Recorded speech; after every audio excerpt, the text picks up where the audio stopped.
So we talk to a lot of teams, right? And what we hear very often is that, oh, your project sounds really good, but why would you put it on Polkadot? Yeah. As an investor, to have the highest upside is not being in the crowded trade. 24, I think it's going to be a pivotal year. When you're a contrarian and you're right, it's the most satisfying. The launch team wishes you good luck and Godspeed.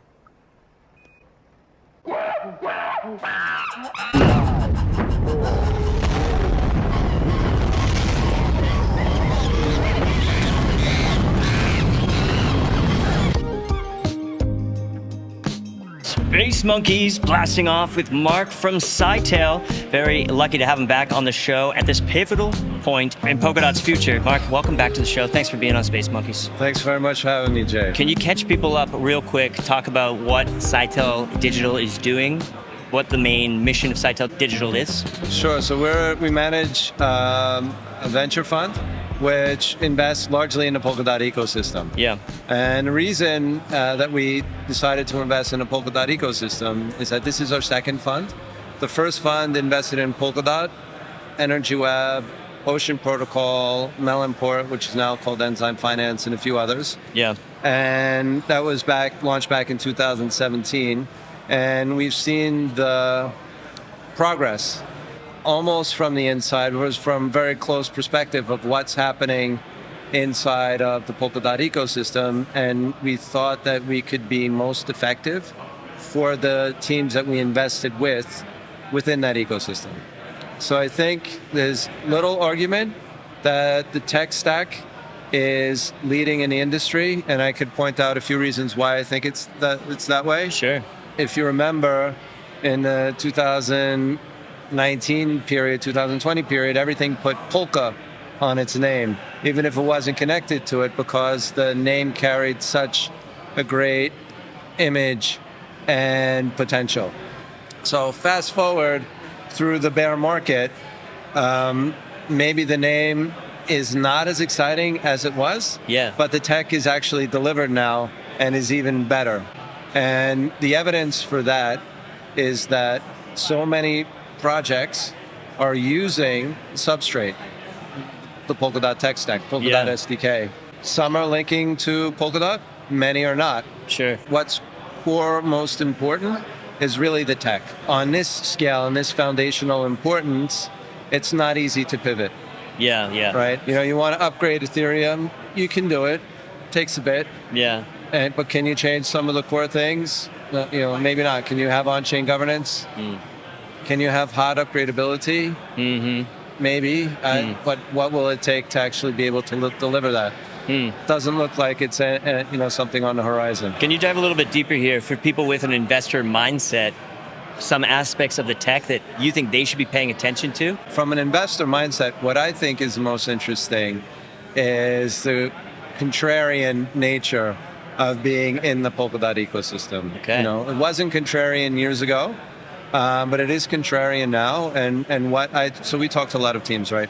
And what we hear very often is that, oh, your project sounds really good, but why would you put it on Polkadot? Yeah. Right? Yeah. It's missing liquidity, it's missing engagement, it's missing marketing, it's missing a degen community, all of that. And this is all true. But I see that as a potential. Yeah. Because, as an investor, to have the highest upside is not being in the crowded trade. It's being in the trade that people aren't paying attention to until they do pay attention, and then it becomes a crowded trade, and that's how you get a big multiple on your investment. There's some real value created in the technology. And the challenge that we've had as an ecosystem is to have the ecosystem be attractive enough for that technology to create network effects for everyone that's part of the ecosystem. I think part of that attraction has to do with something you mentioned, which was marketing. For a while, we were kind of allergic to marketing or reticent to market because, we were doing this thing with the SEC and regulation. Now it's a little different. Do you want to talk about how the marketing landscape? Now it's absolutely different, because if Web3 Foundation was doing it or Parity was doing it before, then that is, very questionable from a regulatory perspective. Sure. Now, with the advent of OpenGov, which I think is a game changer and a killer app for Polkadot, Yeah. it's decentralized. Yeah. So groups are springing up out of nowhere, asking for funding, and then hopefully delivering Yeah. on it. And so there's some controversy, some growing pains to that, but I think it's a necessary growing pain to have something that goes through these different iterations to where it's something that's honed and very efficient. So I don't think we're quite there yet, Yeah. but we're definitely on the way. And we're going to be hearing a lot more about Polkadot on a lot of different channels this year because of OpenGov and because of the funding. It's crazy how there's all these technologies that are not as good as Polkadot, but they've been in the limelight because of marketing. Massive marketing. Millions and millions spent in marketing. Polkadot, amazing tech, no marketing, and now we're just starting. It's just starting to show the world what we are. Absolutely. And if it's just marketing without the substance behind it, that's not going to be something sustainable, right? Right. And right. so it's built in the right order. So build something of substance and then market it. And there's some fine balance there that you want to have always a critical mass, because to be really good in the long term, you have to also survive the short and medium term, Yeah. right? And if there's absolutely no adoption, then that's problematic. But that's certainly not the case. You see, we're at the Sub-Zero conference here in Bangkok. It's packed with developers. Yeah. It's great energy here. It's incredible. Yeah, I'm really looking forward to 24. I think it's going to be a pivotal year for Polkadot. We're very close with the Mythical Games team. They've launched their testnet already on Rococo. Their parachain is almost ready, so Yeah. they've secured a parachain slot. Have a launch sometime in mid-April, maybe a little bit later. It's almost never earlier with these things. Yeah. And when that happens, and when their business, which is a great business, right? They have has a business lot already. of users, Yeah. a lot of revenue going through their marketplaces and their games. Yeah. When that actually becomes better on Polkadot than the current solution, I think that's going to really open a lot of eyes toward Polkadot as a good destination platform for projects to build on. Can you give us just some high-level stats on what Mythical's doing as far as numbers go, as far as users? Sure. So let's talk about NFL Rivals. Sure. So this game has 4.2 million downloads as of a few weeks ago. Yeah. Something like 700,000 active accounts. It's the biggest blockchain game that you don't know about as a blockchain game because it's on the Apple App Store, it's on the Google Play Store. It's a mobile game. They have a marketplace for the assets within that game. So different types of helmets, players, things like this. They also have D-Market, which is a marketplace for mainly Steam skins for other games, and it has tremendous volume. So it's number 5 or number 6, number 4 some weeks by NFT volume of all blockchains. All blockchains. Of all blockchains, not Yeah.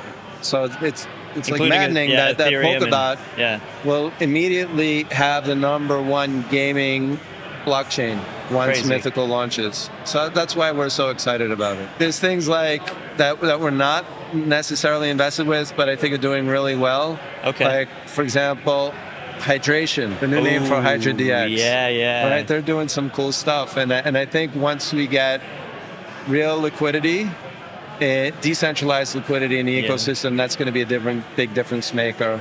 Sure. You know, and maybe this is partially Hydra, maybe it's partially not Hydra. You know, there's an announcement today about Telenova, Yeah, so cool. the Telegram Nova wallet, I know. where you'll be able to, at first, transact just through the Telegram wallet, native Polkadot, native Kusama. Yeah, it's cool. I really want to have native USDT and USDC. Oh, easy, yeah. And if we could have that on Telegram, Oh, and just on Nova Wallet, that would be amazing. Yeah. So there's, Tron is doing tremendously well because of all of the USDT transactions that are happening there. sure. But would you rather transact them on Tron or would you rather transact them on Polkadot? Absolutely. I'd much rather have the Polkadot native one Of course. because Because. as there's more customer demand for it, Yeah. then it'll be supported by centralized exchanges. Yeah. So I think that's one of the missing links that we have right now. but it's supported on Binance, it's supported on a few other exchanges. As we get like some of the bigger ones, like for global, so Binance is the most important already, but as we get more, it'll become almost like a self-fulfilling prophecy. Sure. Because it's very fast, very secure, very low cost for transactions. Yeah. I personally would much rather use that than use something on Tron. Amazing. Any other projects you're watching? Origin Trail, Neuro Yeah. is doing. Yeah, beautiful. They're really cool. So we have them in our AMC, actively managed certificate. So it's available within ISIN. It's not ours. It's run by Crypto Finance. We just provide the research for it. Yeah, but this is access for institutions to. Yeah. They can gain exposure to projects in the Polkadot ecosystem, right? Yeah, and that's doing tremendously well. Wow. As well, the whole market's doing well. But this is, again, when you're a contrarian and you're right, it's the most satisfying, right, and the most rewarding. I think one of the most contrarian aspects of the ecosystem, and you mentioned before, is OpenGov. Maybe from the outside, you might get the wrong impression of what's going on with OpenGov. It can seem a little noisy, maybe a little chaotic. But what's your experience on the inside? It is noisy. Yeah. It is chaotic. Right. And it's unleashed tremendous energy, engagement. Yeah. Engagement, because you can vote, and your vote matters. Of course, it's dot-weighted vote, but your voice matters. Yeah. There's a dot guppy coalition, whatever, and they make a difference. They do. They make a big difference. And so rather than having some like shadowy cabal making decisions on these treasury expenditure for what's actually becoming a true DAO, a true decentralized, true autonomous organization. Yeah. It's very powerful and it's unstoppable. I think it's the biggest DAO on earth, and I think it can't be stopped, which is a little scary if you're not in it. You know what I mean? Right. Like, this thing's not going to stop. Anybody can be a part of it, though, right? So you pick up some DOT, and now you're in the game. Can. So you don't even need DOT to make noise. Yeah, that's which true. is maybe more of a bug than a feature. But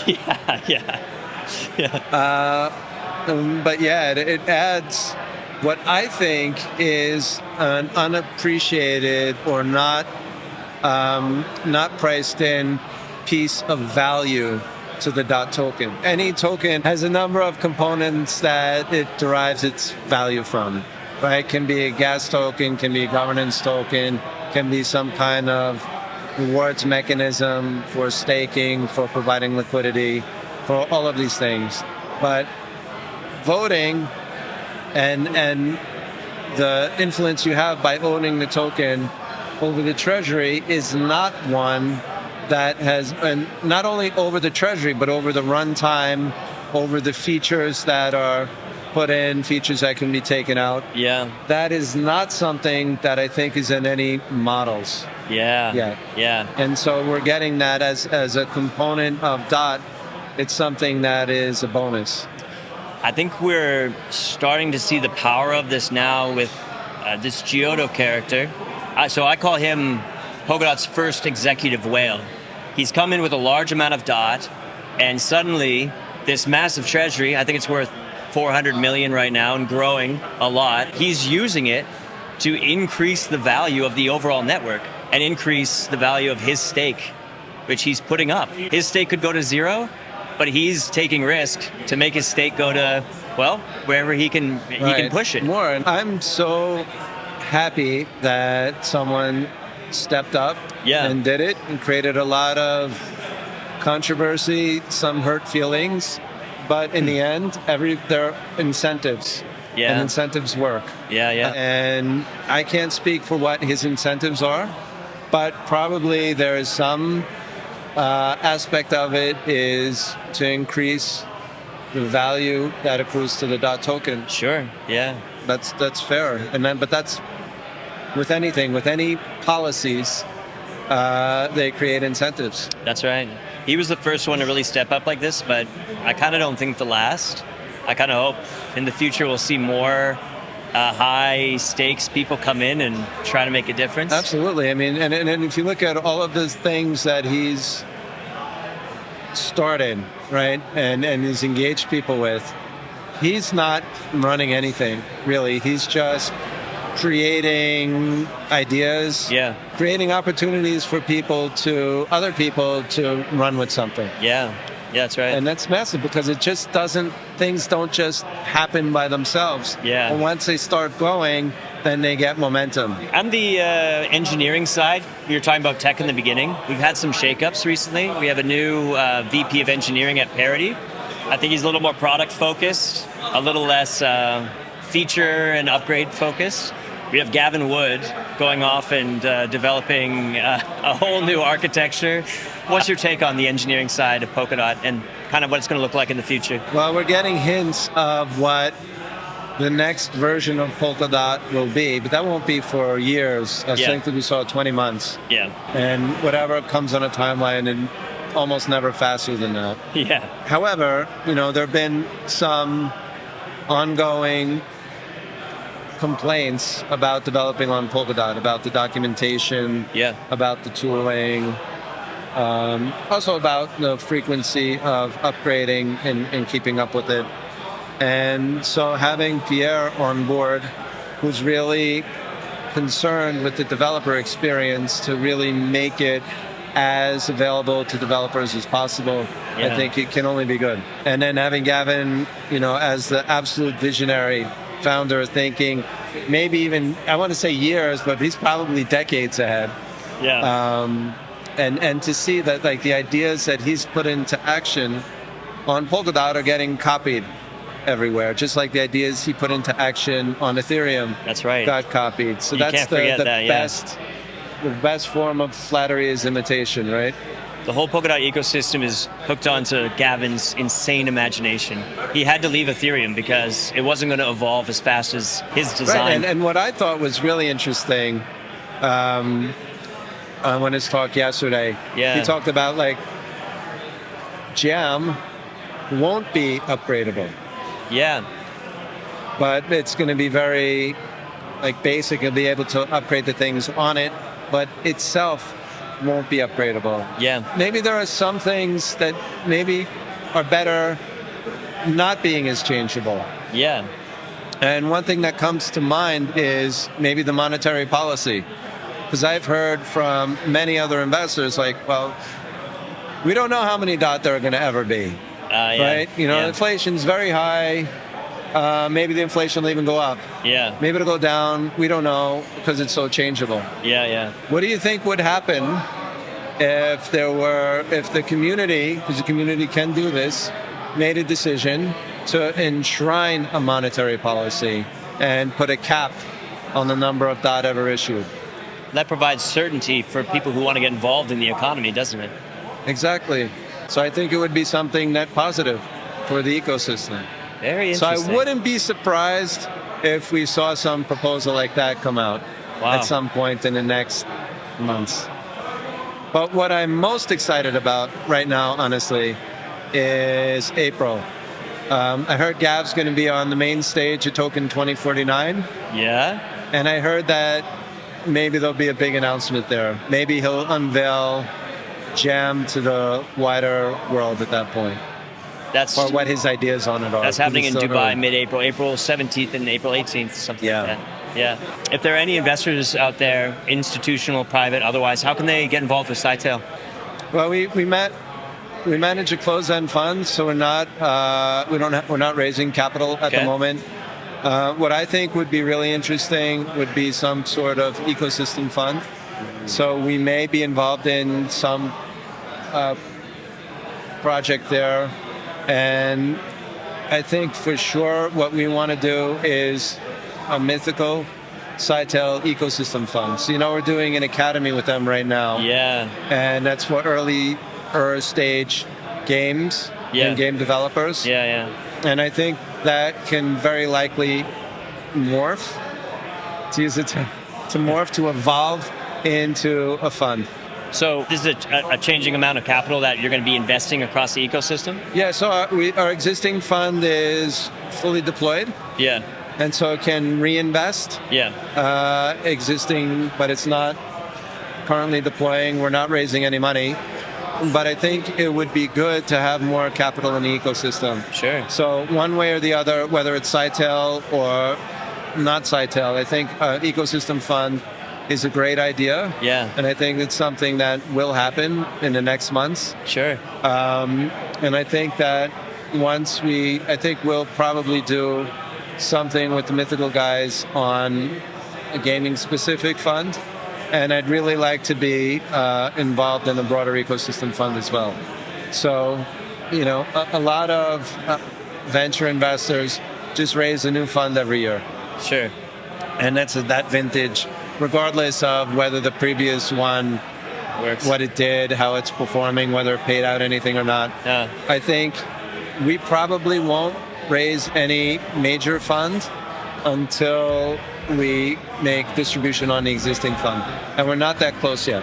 I'd say we're about, maybe, it's hard to forecast how far out we are, but I think not within the next year. So, but the ecosystem needs capital. Yeah, that's right. It needs capital, and it's a big capital starve now. But I think that'll change. I think it's changing anyway, and I think once we have the example in practice of a meaningful company coming over Talking about and a mythical. meaningful blockchain Yeah. coming over and Yeah. being successful on Polkadot, I think that's going to be very attractive for others. Big year ahead, Mark. Thanks for coming on the show. It's Yeah. very nice to have you Thanks, here. man. We'll see you again soon. All right.